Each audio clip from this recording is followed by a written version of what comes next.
Hello and welcome to what's new in Microsoft 365 and Teams for the 1st to the 20th of August 2022.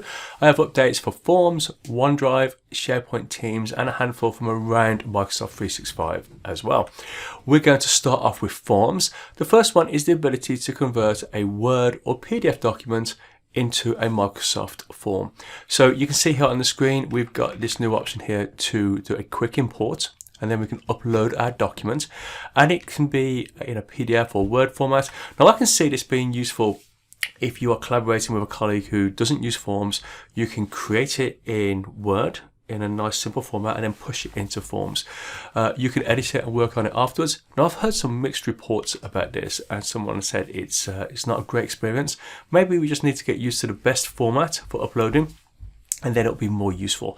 Anyway, due at any time now, some people already have it, so go and look out for that in Forms. Now we have a few things which are delayed. Forms templates for commercial users, so basically if you're using Forms at work, it's now due by the end of the month. So is the first run experience. So first run, this is if you've never used Forms before. It's just going to talk you through some things and make it a little bit easier for you. Again, due by the end of the month. The ability to share your survey or quiz, push it straight into a Teams chat or straight into a channel. That is now due early September. And the Forms distribution and email notification feature is also due by the end of the month. This means that instead of you having to copy a link, you can put people in there directly, and then you can keep track of who has and who has not completed the form, and you can send them reminders. But that is due by the end of the month, so we should have a few updates at the end of August and going into September.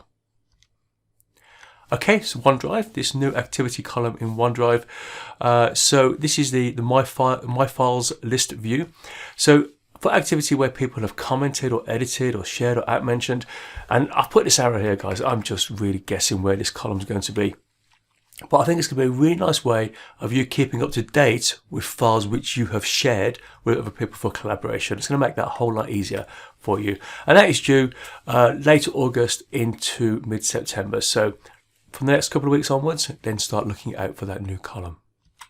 A couple of delays in OneDrive. OneDrive and SharePoint, sharing Word documents in review only mode. So this, for some people, isn't due until the end of the month, but I already have it. So it just makes it a little bit easier to share documents in a way that means that they can see it and they can comment on it, but they just can't change it. You may already have it. If not, you should have it by the end of the month. This new sharing menu drop down, this looks quite nice. So currently, if you don't already have this, you have this share icon here, but you don't have this drop down. And when we click the drop down, we then get the option to share your link or copy the link, and you can manage the access. That's going to be really useful. Nice quick access into managing the access. It's due a little bit late, so now looking at mid to late September. Okay, so moving on to SharePoint. Now, I talked about this an age ago, and I don't normally give full updates on things I've already talked about, but this is such a good one. Private drafts for SharePoint pages and news were put on hold. I think it might have been last October when I was talking about this. Bear in mind, it's now August. Anyway, you can see here we've got the option to create a page as a private draft. You've got a little tick box or checkbox, depending on where you live. You can create it as a private draft, and then if you want to, you can then share it with people who you work with. Maybe you work in a team with loads of editors and you're doing the team awards, and one or two of you are working on this and you want to collaborate together, but you don't want the rest of the editors to see it. This is going to be great. So this is now due by the end of August into mid-September, and a lot of people are looking forward to that. It's been knocking around for quite a while, but hopefully is almost here. Moving on to Microsoft Teams. Recommendations to send praise in Viva Insights in Teams. Let me just zoom in on this a little bit there. You can see that it's suggesting that I send praise to these people across the top. Okay, so this is based on who I work with, the one-to-one meeting times, and my management chain, and maybe someone who I haven't acknowledged in a little while. So if I just click forward here, let me just go back one. You can see that if I click on Daniela's name, it then populates details there. I can choose an image from the right, but it just kind of makes it super easy to send praise. Due early to late August, so you may already have that, folks. Definitely worth checking.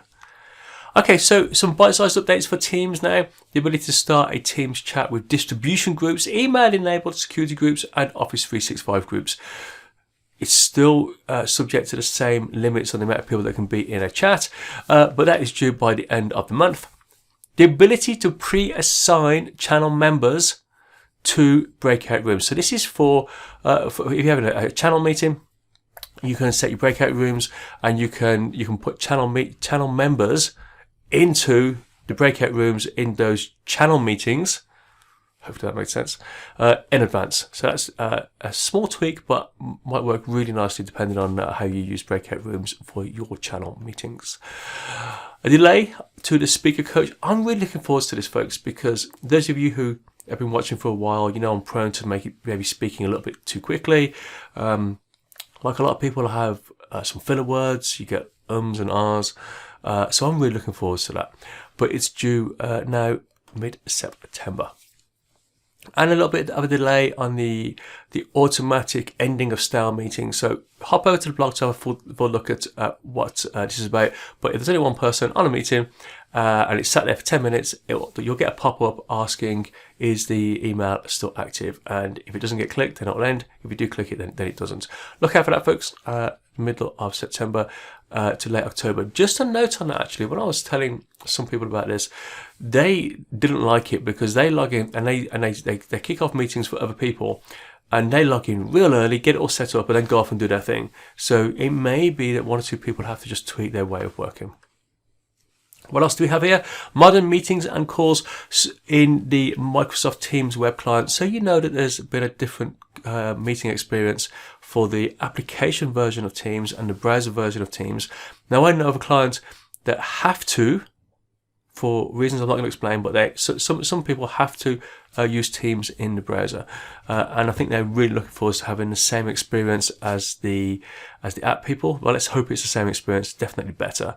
But it's been pushed back a little bit, so we're looking at late September to late October for that update. And finally, live translated captions in meetings. So this just means that when you are in a meeting, if you turn on captions, you can change the language. So maybe, I don't know, maybe you're a German speaker and you go into a meeting and the meeting's being held in English. You can choose your translation, so you can listen in English and you can read in German if you want to. From a personal point of view, I might find that quite useful in learning French if you want to pick up another language. But folks, I think that's going to be fab. Look out for that in September. Well, big question mark next to it. That's only recently popped up on the roadmap. So actually, they've penciled it in for September. You could expect me to come back. When I tell you more about it, expect me to come back and tell you about delays. Okay, so around 365, a couple of updates for the briefing email from Viva. So favorite and snooze. Top right hand side here, you can see I can heart it or I can snooze it. I can go into my settings and I can then just go down this list and favorite or snooze stuff just to bring it towards me or push it away. Time zone cards, the option just to review or just tweak or check my time zone and my working hours. The first one is October to November, and that second feature, the time zone card, that's due September to October. So we're looking at the autumn in the Northern Hemisphere, the autumn for both of those. Okay, so some really nice updates that have popped up on the roadmap for Whiteboard. So follow. So this is so I can navigate in around Whiteboard, and I can get someone to follow along with me. So they just see what I see and they just follow along. I think that looks quite useful. Commenting, so just the regular commenting feature. It seems like there's been the whatever the commenting, the comments you like from the 365 apps. You know, when you're commenting on documents, that kind of engine behind the scenes that seems to have got overhauled recently. That you've heard me talk about coming to stream videos. It came to Visio, and now it's coming to Whiteboard as well. It's like that engine that they use behind the scenes, and now attaching onto more and more apps, which is great. What else do we have? Timer, so you can do a timed exercise or timed activity in Whiteboard. That looks fab. And what do we have? Embedded video, online video, so you can put videos in. So look at the times there. So we're all looking at autumn, winter for those. I'm guessing, folks, some of those will be delayed. But look at that, Whiteboard's getting some nice little tweaks. Now, I don't know right now, if I'm honest, whether this is going to be like the Windows Whiteboard or the one that we see in Teams and online, or it's going to be all of them. But look out for that. There's some really nice updates. What do we have? Actually, we don't have anything else.